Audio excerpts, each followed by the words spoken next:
لوگ تو چاہتے ہیں داماد ان کی بیٹی سے پیار کرے، میں کر رہا ہوں تو مجھے اس پر بھی باتیں سنائی جا رہی ہیں۔ پیار کرنے کے لیے کمرہ کم پڑتا ہے جو یہاں تک پہنچ گئے۔ کام تو کچھ کرتے نہیں ہوں، ایسے مت کہیں، کام تو کرتا ہوں۔ اس نے پرامنایا، 2 چکر زمینوں کے لگا کر آ جاتے ہو، اسے کام کہنا کہتے ہیں۔ کچھ اپنے بھائی سے ہی سیکھ لو، بھائی کو مجھ سے سیکھنے کی ضرورت ہے۔ اس کے ساتھ کا ہوں اور شادی ہو گئی ہے، جبکہ وہ خود ابھی تک کنوارا بیٹھا ہوا ہے۔ اور ویسے بھی میرے پیار کو نظر مت لگایا کریں، اپنے وقت میں تو آپ نے بھی یہ سب خوبی کیا ہے۔ اس کے کہنے پر ساحر آنکھیں چھوٹی کر کے اسے گھورنے لگا۔ تمہارے سامنے کرتا تھا نا یہ حرکتیں؟ میرے سامنے نہیں کرتے تھے، لیکن کرتے تو تھے۔ اب یہ مت کہیے گا ایسا کچھ نہیں تھا، یہ چلتا پھرتا نمونہ موجود ہے آپ کے پیار کا۔ اس نے منت کو کھینچ کر اس کے سامنے کیا، جس پر وہ سٹ پٹا کر وہاں سے بھاگ گئی، جبکہ ساحر اس بغیرت شخص کو دیکھتا رہ گیا جسے قسمت نے اس کے داماد کے عہدے پر فائز کر دیا تھا۔ گھر میں داخل ہو کر وہ سیدھا ڈرائنگ روم کی طرف گیا، کیونکہ جب بھی وہ گھر دیر سے آتا تھا، مہرینہ بیگم اس کے انتظار میں وہیں بیٹھی ہوتی تھی، براؤن کلر کی باڈی فٹ شرٹ کے ساتھ بلیک جینز پہنے، چہرے پر تھکن زدہ تاثرات کے ساتھ وہ بے حد دلکش لگ رہا تھا۔ ڈرائنگ روم میں داخل ہوتے ہی اسے حسین منظر دیکھنے کو ملا، جہاں ڈائننگ ٹیبل پر اپنا سر رکھے وہ بے سود ہو کر سوئی ہوئی تھی۔ یہ منظر تو آج تک اس نے صرف سوچا تھا کہ اس کی بیوی کھانے پر اس کا انتظار کر رہی ہوگی، اس لیے آج یہ منظر حقیقت کے باوجود بھی خواب ہی لگ رہا تھا۔ اس کے قریب جا کر اربان نے اس کے چہرے پر بکھرے بالوں کو پیچھے کیا، جو اس کا چہرہ چھپانے کا سبب بن رہے تھے۔ پیار بھری نظروں سے اس کا معصوم چہرہ دیکھتے ہوئے اس نے میرال کے بالوں پر شدت سے اپنے لب رکھ دیے۔ میرال اٹھو، اس نے نرمی سے اس کا شانہ تھپتھپایا، جس پر وہ مندی مندی آنکھیں کھول کر اسے دیکھنے لگی۔ آپ آ گئے، ہاتھ میں نیند آ رہی ہے؟ اربان کے پوچھنے پر اس نے معصومیت سے اپنا سر ہلا دیا۔ چلو سونے چلتے ہیں، میں نے ابھی کھانا نہیں کھایا۔ کیوں؟ آپ کا انتظار کر رہی تھی۔ ٹھیک ہے، پھر میں آئندہ کبھی دیر نہیں کروں گا۔ میرال کے برابر والی چیئر پر بیٹھ کر اس نے ملازمہ کو آواز دے کر کھانا لگانے کے لیے کہا۔ مجھے لگا آپ کہیں گے آئندہ میرا انتظار مت کرنا اور خود کھا لینا۔ تمہارے ساتھ گزارنے کا کوئی بھی موقع میں مس نہیں کرنا چاہتا، پھر چاہے وہ ساتھ کھانا کھانے کا ہی کیوں نہ ہو۔ اس کی بات سن کر وہ مسکراتے ہوئے اپنا سر جھکا گئی، جس کے باعث بال پھر سے چہرے پر بکھر گئے۔ اربان نے نرمی سے اس کے بکھرے بال واپس کان کے پیچھے کر دیے، کیونکہ میرال کے چہرے پر بکھرتی یہ لٹیں اسے اپنی رقیب محسوس ہو رہی تھی۔ خرم اٹھو، بچے، کافی دیر ہو گئی ہے۔ نیند میں سنائی دیتی حفصہ کی آواز پر اس نے اپنی آنکھیں کھول کر اسے دیکھا تھا۔ پہلے وہ اسے اپنا وہم لگی، لیکن مکمل بیدار ہوتے ہی یقین آ گیا کہ اس کے سامنے واقعی میں حفصہ موجود تھی۔ حفصہ دادو، آپ کب آئیں؟ وہ جھٹکے سے اٹھی۔ ہم تو صبح فجر کے وقت ہی آ گئے تھے۔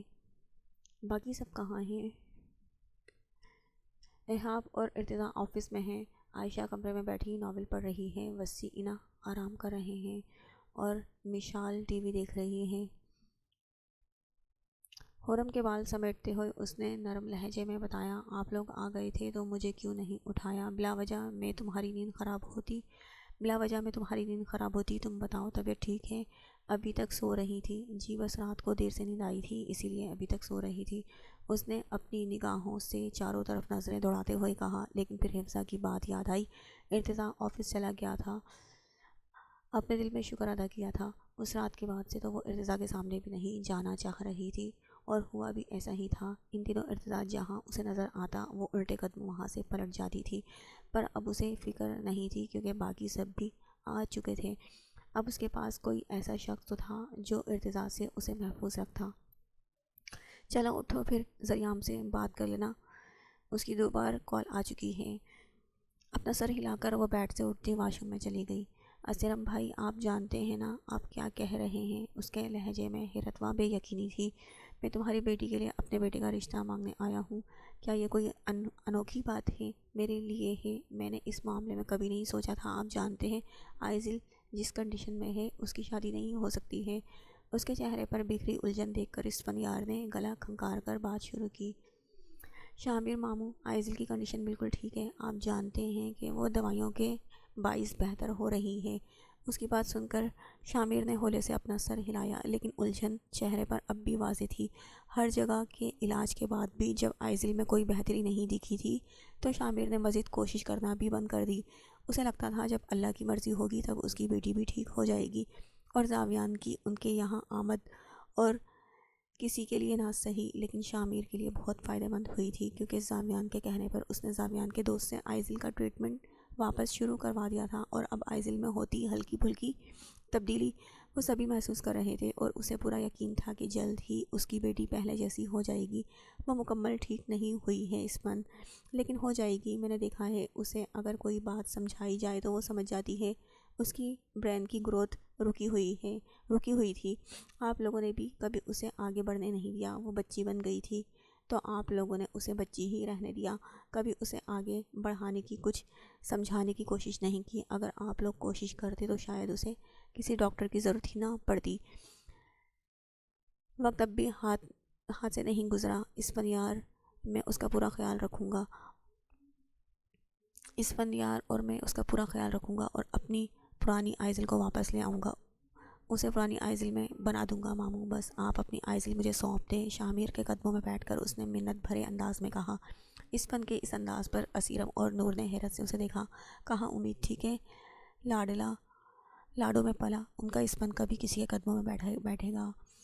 اسے اپنے قدموں میں بیٹھا دیکھ کر شامر اپنی جگہ سے اٹھا اور اسے بھی اٹھا کر اپنے ساتھ لگا لیا۔ اس کی آنکھیں بھیگنے لگی۔ کیوں نہ بھیگتی؟ اس نے تو کبھی تصور ہی نہیں کیا تھا کہ یہ پل اس کی بیٹی کی زندگی میں بھی آئے گا۔ اب جب آ رہا تھا تو اس کی آنکھیں نم ہوئے جا رہی تھیں۔ اسفندیار اس کی آنکھوں کے سامنے پلا بڑھا۔ اس کی لاڈلی بہن کا بیٹا تھا، وہ کیوں اسے انکار کرتا؟ وہ تو دل میں خدا کا شکر گزار تھا جو اس کی بیٹی کی زندگی میں بھی یہ خوشگوار لمحہ لے آیا تھا۔ سر، مسٹر عباسی آپ سے ملنے کے لیے آئے ہیں۔ کون؟ اس نے مصروفیت بھرے انداز میں پوچھا، جس پر مینیجر نے دوبارہ اپنے الفاظ دہرائے۔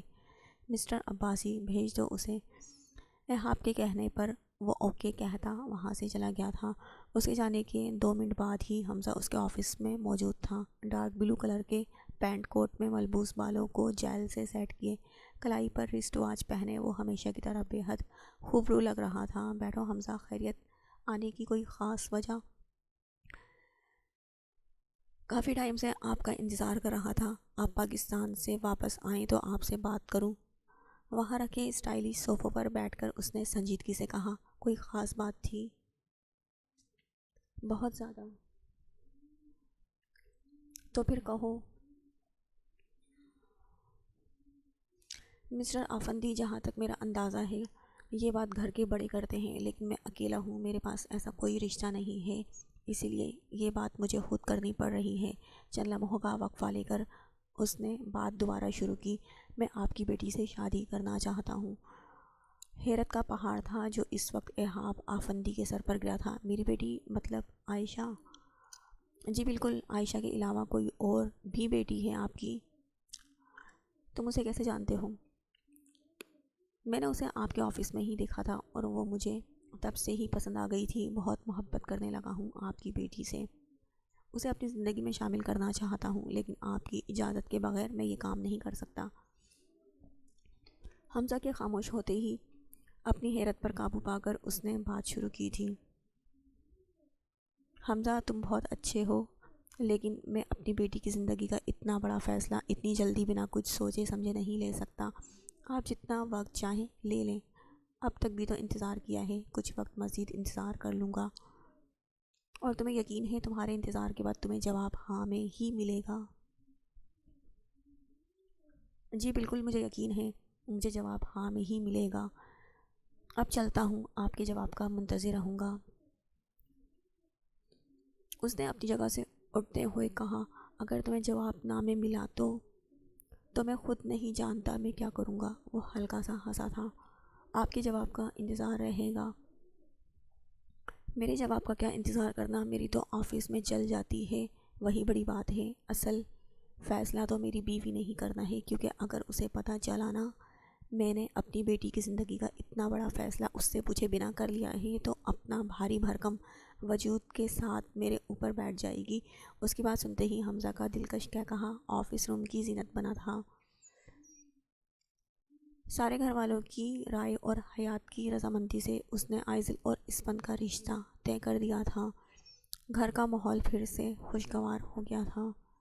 آئزل ویسے بھی زیادہ بھیڑ اور شور شرابے میں ڈر جاتی تھی، اسی لیے ان دونوں کا فقط سادگی سے چند مہمانوں کے درمیان نکاح ہونا تھا۔ مہمان نہ بھی ہوتے تو کیا فرق پڑتا، وہ گھر کے افراد ہی کافی تھے۔ پوری حویلی میں ان دونوں کے رشتے کی خبر پھیل چکی تھی، بس اگر کوئی انجان تھا تو وہ تھی آئزل شاہ، جو ہر چیز سے بے نیاز کچن میں بیٹھی نوڈلز سے انصاف کر رہی تھی، یہ جانے بنا کہ گھر میں اس کی شادی کی باتیں چل رہی ہیں، وہ بھی اس شخص کے ساتھ جس نے ایک وقت میں اس کی عزت خراب کرنے کی کوشش کی تھی۔ میرال کہاں ہے؟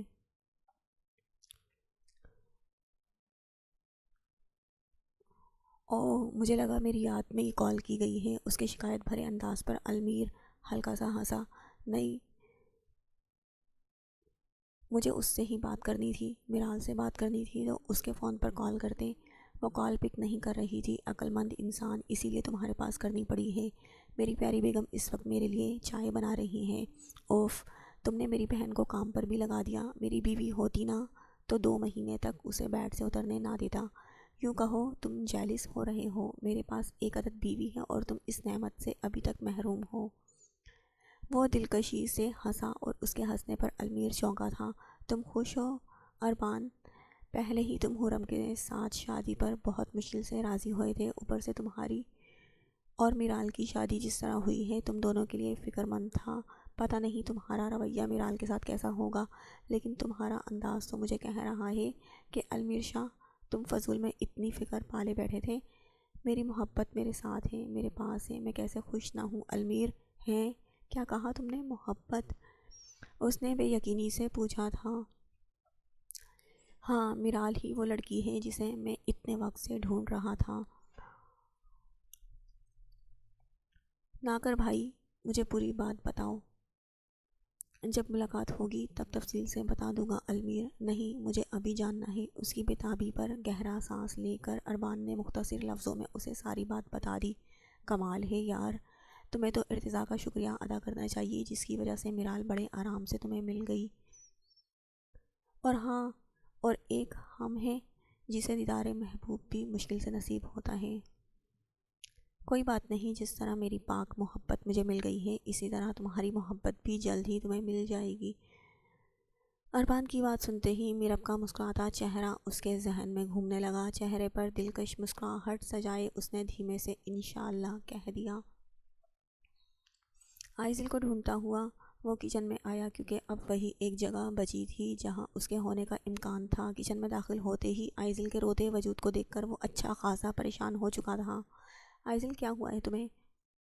وہ تیزی سے اس کے قریب جا کر پوچھنے لگا تھا، لیکن بنا اس کی کچھ سنے وجہ بھی سمجھ آ گئی۔ اس کی انگلی پر کٹ لگا ہوا تھا۔ کانچ کا گلاس زمین پر ٹوٹا ہوا تھا اور چھوٹا سا کانچ کا ٹکڑا اس کی انگلی میں موجود تھا۔ یہ کیسے ہوا ہے؟ میں پانی پی رہی تھی تو غلطی سے گلاس ٹوٹ گیا۔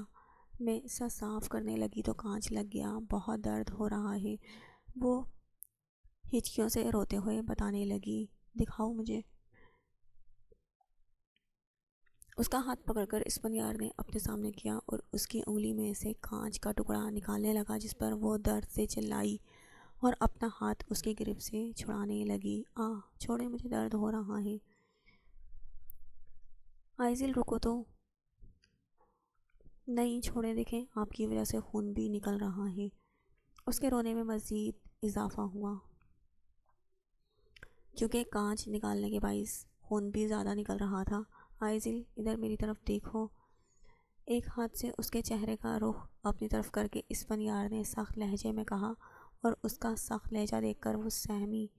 میں تو تمہیں بہت بہادر سمجھتا تھا، لیکن تم تو اتنی سی چوٹ پر اتنا شور مچا رہی ہو۔ آئزل، تم تو بہت ڈرپوک نکلی۔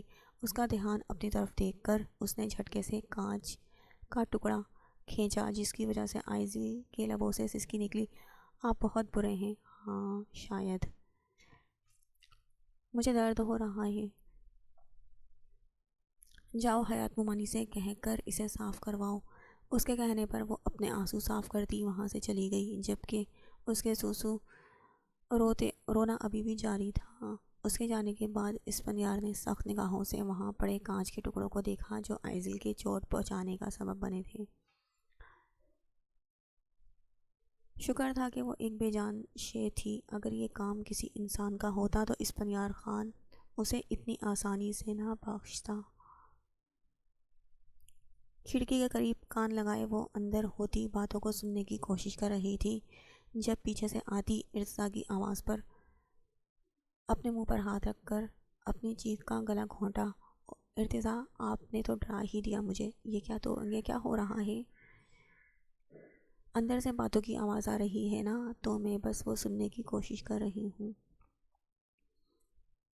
کیا اس گھر میں پہلی بار باتیں ہو رہی ہیں عائشہ؟ اف نہیں نا، ان باتوں میں میرا ذکر ہو رہا ہے، اسی لیے مجھے جاننے کا تجسس ہو رہا ہے کہ وہ لوگ کیا باتیں کر رہے ہیں۔ اس کی آواز بے حد دھیمی تھی تاکہ اندر بیٹھے افراد اس کی آواز نہ سن لیں۔ تمہیں باتیں سننے کی بھلا کیا ضرورت ہے عائشہ؟ میں بتا دیتا ہوں۔ سچی؟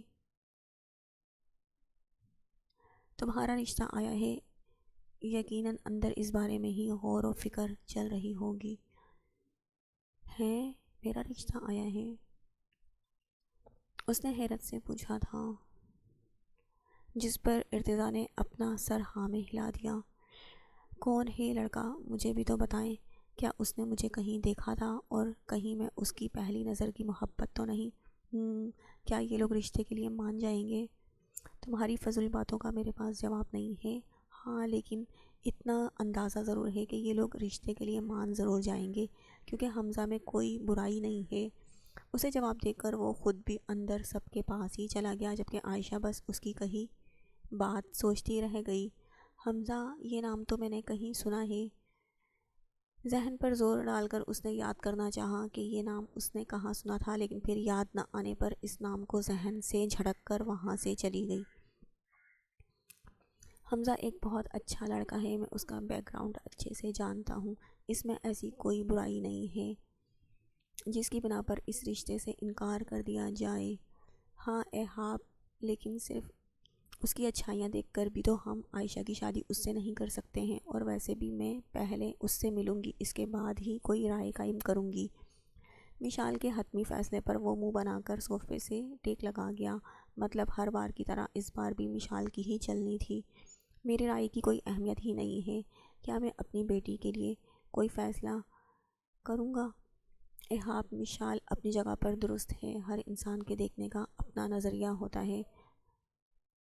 ضروری تو نہیں کہ تمہیں حمزہ ہر لحاظ سے بہتر لگ رہا ہے تو وشال کو بھی ایسا ہی لگے۔ ویسے بھی رشتے صرف ایک ملاقات میں طے نہیں ہو جاتے، اسی لیے اس کی بات کو بھی سمجھو، اینا نے رسانیت سے اسے سمجھاتے ہوئے کہا، جسے سمجھ کر اس نے اپنا سر ہلا دیا۔ ٹھیک ہے ماما، میں سمجھ گیا۔ آپ بتائیں حمزہ سے ملاقات کب کرنی ہے؟ کل کا دن مناسب ہے۔ ٹھیک ہے، میں اسے بتا دوں گا۔ اس بات میں سر ہلاتے ہوئے وہ وہیں صوفے سے ٹیک لگا کر بیٹھ گیا۔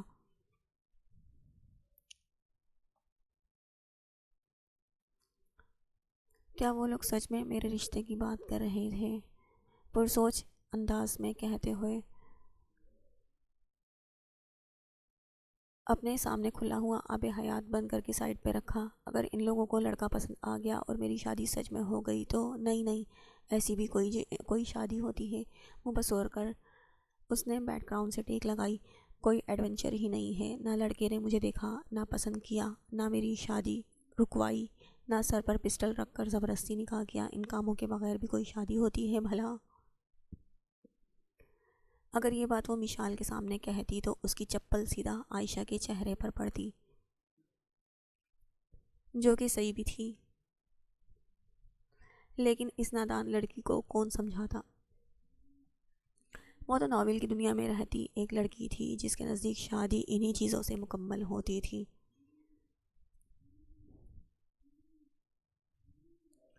اس نے مسکراتے ہوئے سوئی ہوئی آئزل کو دیکھا۔ آج دل سچ میں بہت خوش تھا اور اسے دیکھ کر ایسا لگ رہا تھا جیسے وہ پرانا شاہ امیر بن گیا ہو۔ آپ آج بہت خوش ہیں نا شاہ میر؟ حیات کی آواز پر چہرے کی مسکراہٹ مزید گہری ہو گئی۔ آئزل سے نظریں ہٹا کر اس نے حیات کی طرف دیکھا جو الماری کے پاس کھڑی اس کے کپڑے رکھ رہی تھی۔ بالکل، کیا مجھے خوش نہیں ہونا چاہیے حیات؟ نہیں، میں نے ایسا کب کہا، لیکن بس ایک بات سوچ رہی تھی، آپ کو یہ فیصلہ اتنی جلدی نہیں کرنا چاہیے تھا۔ تمہیں کوئی اعتراض ہے حیات؟ تو مجھے بتاؤ، کیا تمہیں اس فن میں کوئی برائی نظر آتی ہے؟ نہیں شاہ میر، اس فن بہت اچھا ہے، لیکن میں بس یہ سوچ رہی تھی۔ کچھ ٹائم سوچ کر نور کو جواب دیں۔ سوچنے والی بات تو تب ہوتی نا حیات جب میرے سامنے کوئی غیر ہوتا، یہاں تو سب میرے اپنے ہیں۔ جب بات میں بھی اقرار ہی کرنا تھا تو پھر کیا سوچنا، کیا سمجھنا، جیسا آپ کو بہتر لگے۔ کیا تم خوش نہیں ہو؟ میں آپ کے ہر فیصلے پر خوش ہوں شاہ میر۔ اچھا، مسکراتے ہوئے اس نے اپنا سر جھٹکا۔ کہاں ہے وہ اس فن کا بچہ؟ آئسنوں کو کونیوں تک چڑھائے اس نے لاؤنج میں آ کر غصے سے پوچھا تھا، جہاں ساحر اور ماہر بیٹھے ہوئے تھے۔ اس کے غصے بھرے انداز پر وہ دونوں چونکے۔ اس فن جا چکا تھا، اس فن جا چکا ہے، لیکن تمہیں کیا ہوا ہے؟ ساحر نے غور سے اس کا روپ دیکھا۔ آئسنوں کو کونیوں تک چڑھائی، شرٹ کے دو اوپری بٹن کھولے، وہ جیسے لڑنے کی تیاری میں تھا۔ مجھے اس کی خبر لینی ہے، منت نے بتایا ہے اس کی وجہ سے آئزل رو رہی تھی۔ اس فن نے آئزل کی انگلی سے کانچ کا ٹکڑا نکالا تھا اور آئزل اس فن کی وجہ سے ملی اس تکلیف پر رو رہی تھی۔ کوئی اتنی بری بات نہیں ہے، نہ ہی اس بیچارے نے کوئی کچھ غلط کیا ہے جو تم یہ جنگ پر جانے پر تیاری کر رہے ہو، جنگ پر جانے کی تیاری کر رہے ہو۔ اچھا، ایسی بات ہے، مجھے پتہ نہیں تھا۔ وہ منت نے بس یہ بتایا کہ آئزل اس فن کی وجہ سے رو رہی تھی تو میں اس کی خبر لینے آ گیا۔ تو میرا بیٹا پہلے پوری بات تو معلوم کر لیتا۔ ماہر کی بات سمجھ کر اس نے اپنا سر ہلایا۔ اپنا حلیہ درست کرو، ساحر نے ازمیر کے کھلے بٹن اور کوہنیوں تک چڑھی آستین کو دیکھتے ہوئے کہا، جس پر وہ منہ بناتا اپنی آستین دوبارہ نیچے کرنے لگا۔ آئے تو ایسے تھے جیسے کتنی بڑی لڑائی کرنے جا رہے ہو۔ میں کیوں لڑوں گا چاچا سائیں، اور اس لڑائی میں مزہ بھی نہیں آتا۔ اس کی بات سن کر جہاں ماہر سرخ ہوا، وہیں ساحر جھٹکے سے اپنی جگہ سے اٹھ کر اس کی جانب بڑھا اور اسے اپنی جانب بڑھتے دیکھ کر وہ تیز تیز قدموں سے وہاں سے بھاگ گیا، لیکن آج ساحر کا ارادہ اسے چھوڑنے کا نہیں تھا۔ تبھی اس کے بھاگنے پر خود بھی اس کے پیچھے گیا۔ یہ تو طے تھا، آج ازمیر شاہ ساحر شاہ سے بچ نہیں سکتا تھا۔ ارمان آپ کو پتہ ہے؟ اس کے اچانک سامنے آنے پر وہ چونکا نہیں۔ مجھے کیسے پتہ ہوگا؟ تم بتاؤ کیا ہوا ہے؟ آئزل اور اسفن لالا کا رشتہ طے ہو گیا۔ اچھا، مبارک ہو، لیکن یہ اسفن کون ہے؟ اور اوف، آپ نے نہیں دیکھا؟ ان کی نیلی آنکھیں ہیں، صاف رنگت ہے، آنکھوں پر گلاسز لگے ہوئے ہیں۔ بس مرال، اس کے تیزی سے چلتے ہاتھ اپنی گرفت میں لے کر ارمان نے اسے نرمی سے ٹوکا۔ مجھے نہیں جاننا کوئی اسفن کیسا دکھتا ہے، اور مجھے نہیں پسند میرے علاوہ کسی بھی مرد کو تم اتنی غور سے دیکھو۔ غور سے تھوڑی دیکھا ہے، یہ سب چیزیں تو ایک نظر میں ہی دکھ جاتی ہیں، اس نے منمناتے ہوئے کہا۔ اچھا، آئزل کون ہے؟ جب ہم اسٹور روم میں بند ہوئے، بات بتاتے ہوئے وہ رکی، کیونکہ اسٹور روم میں گزرا وہ منظر اچھے سے یاد جو آ چکا تھا۔ ارمان بھائی چوہا میرال نے دیکھ لیا۔ میرال کچھ نہیں کہتا، مجھے کاٹ لے گا۔ نہیں کاٹے گا۔ ارمان بھائی، اس کو مار دیں۔ اس کا ڈرا سہما انداز اور رونی صورت دیکھ کر ارمان نے اس کے نازک وجود کو اپنی باہوں میں اٹھا لیا، اور اس کے ایسا کرتے ہی میرال نے ڈر کر اپنا چہرہ اس کے سینے میں چھپا لیا۔ ہاں، اسٹور روم میں کیا؟ اس کا سرخ چہرہ نظروں کے حصار میں لیے ارمان نے شرارت سے پوچھا۔ مطلب جس لڑکی نے دروازہ کھولا تھا وہ آئزل ہے۔ اس نے نظریں جھکا کر اپنی بات کہہ دی، اور چند سیکنڈ ذہن پر زور دینے کے بعد ارمان کو بھی یاد آ گیا کہ وہ کس لڑکی کی بات کر رہی تھی۔ یقیناً وہی جو چوہے کو جیری کہہ کر اس کے پیچھے بھاگ رہی تھی۔ لیکن وہ تو بچی نہیں ہے، نہیں، اس کی عمر 18 سال ہے۔ اور تمہاری عمر کیا ہے؟ اس کی کمر کے گرد اپنا بازو حائل کر کے ارمان نے جھٹکے سے اسے اپنے قریب کیا۔ میری عمر 20 سال ہے، اور تمہیں چوہوں سے ڈر لگتا ہے؟ ہاں، بہت زیادہ۔ کیوں؟ اتنے پیارے تو ہوتے ہیں۔ اس کے کہنے پر میرال نے منہ بگاڑ کر اسے دیکھا تھا۔ بالکل اچھے نہیں ہوتے، اور میرے سامنے چوہوں کی تعریف مت کریں ورنہ میں ناراض ہو جاؤں گی۔ تم تعریف کی بات کر رہی ہو جانا، میرا بس چلے تو پورا کمرہ چوہوں سے بھر دوں گے۔ تم میرے قریب میری باہوں میں رہو۔ اس کے بالوں میں اپنا چہرہ چھپا کر وہ ان کی خوشبو اپنے اندر اتارنے لگا۔ ارمان، وہ المیر لالا کا فون آیا تھا۔ میں جانتا ہوں۔ اس نے نرمی سے مرال کی گردن پر اپنے لب رکھے تھے۔ تو میں حویلی چلی جاؤں؟ نہیں ارمان، بس تھوڑی دیر کے لیے۔ میں کچھ دنوں بعد شہر سے باہر جاؤں گا، تب تم چلی جانا، لیکن میری موجودگی میں تم کہیں نہیں جاؤ گی۔ اپنی بات پر اس کا خراب موڈ ہوتے دیکھ کر ارمان نے لب دانتوں میں دبا کر اپنی مسکراہٹ روکی، کیونکہ ایسا کرتے ہوئے اس کی چھوٹی سی بیگم بہت ہی کیوٹ لگ رہی تھی۔ یقیناً وہ اس کے خراب موڈ کی پرواہ کیے بغیر کوئی گستاخی کر دیتا، لیکن اس کا مطلب تھا اسے مزید ناراض کرنا۔ آؤ تمہیں لانگ ڈرائیو پر لے کر چلتا ہوں۔ اسے ساتھ کھینچتے ہوئے وہ باہر لے کر چلا گیا۔ آئس کریم بھی کھاؤں گی، اس نے ناراضگی بھرے لہجے میں کہا۔ اوکے جانا، تمہیں آئس کریم بھی کھلاؤں گا۔ مسکراتے ہوئے اس نے اپنا سر ہاں میں ہلا دیا۔ ہائے میں مر گیا، کراہتے ہوئے اس نے اپنی دکھتی کمر پر ہاتھ رکھا۔ آج تو ساحر نے بنا کسی چیز کا لحاظ کے کپڑوں کی طرح اسے خوب دھویا تھا، جس کا نتیجہ یہ نکلا کہ اب درد سے کراہتے ہوئے وہ بیڈ پر الٹا لیٹا ہوا تھا۔ ازا اسے گرم دودھ کے ساتھ میڈیسن دے کر چلی گئی تھی، جس کے بعد منت اب اس کی کمر دبا رہی تھی۔ ازا کی دی ہوئی دوائی کے باعث ہی وہ پہلے سے بہتر تھا، ورنہ پہلے تو بیڈ سے اٹھا بھی نہیں جا رہا تھا۔ اچھا نہیں کیا چاچا سائی نے میرے ساتھ یہی لحاظ کر لیتے کہ میں ان کا اکلوتا داماد ہوں۔ آپ ہیں بھی اسی لائق ازمیر، اتنی بار ڈانٹ پڑ چکی ہے پھر بھی نہیں سدھرتے۔ منت کے جھڑکتے پر وہ سیدھا ہو کر اسے خفگی سے دیکھنے لگا۔ مطلب تم میرے بجائے اپنے بابا سائی کی سائیڈ پر ہو؟ جی بالکل، کیونکہ بابا سائی کی کوئی غلطی نہیں ہے، اور میں جانتی ہوں اتنی مار کے باوجود بھی آپ نہیں سدھریں گے۔ حد ہوتی ہے کسی چیز کی۔ منت، تمہارے شاہ سائی یہاں تکلیف میں ہیں، وہ بھی تمہارے بابا سائی کی وجہ سے، اور تمہیں میری تکلیف کی پرواہ ہی نہیں ہے۔ پرواہ ہے ازمیر، کیسے دکھاؤں آپ کو؟ میری خدمت کر کے۔ جنت اٹھ جائیں، یونیورسٹی کا ٹائم ہو رہا ہے۔ مکمل تیار ہو کر اس نے بیڈ پر سوئی ہوئی جنت کو جگایا۔ یہ کام وہ پچھلے 20 منٹ سے کر رہا تھا، لیکن جنت تھی جو ڈھیٹ بنی لیٹی ہوئی تھی۔ ویسے بھی سالار کی اس دن کی گئی حرکت کے بعد سے جنت نے اس سے ایک لفظ بھی بات نہیں کی تھی، اور اس کا یہ رویہ سامنے والے کو کتنا تکلیف دے رہا تھا اس کا جنت کو اندازہ بھی نہیں تھا۔ پہلے بے رخی دکھاتی تھی، لیکن کم از کم بات تو کرتی تھی، پر اب تو وہ بھی بند کر چکی تھی۔ جنت اٹھ جائیں، ورنہ مجھے دوسرا طریقہ اپنانا پڑے گا۔ بیڈ پر بیٹھ کر سالار نے اس کے دونوں اطراف میں اپنے ہاتھ رکھ کر مسکراتے ہوئے کہا، اور جنت کو اس طرح لیٹے دیکھ کر اس کے چہرے پر جھکنے لگا، لیکن سالار کی اس حرکت کو محسوس کرتے ہی وہ اسے دھکا دے کر جھٹکے سے اٹھی۔ آج کے بعد اگر تم میرے قریب آئی نا تو تمہاری آنکھیں نکال لوں گی سالار۔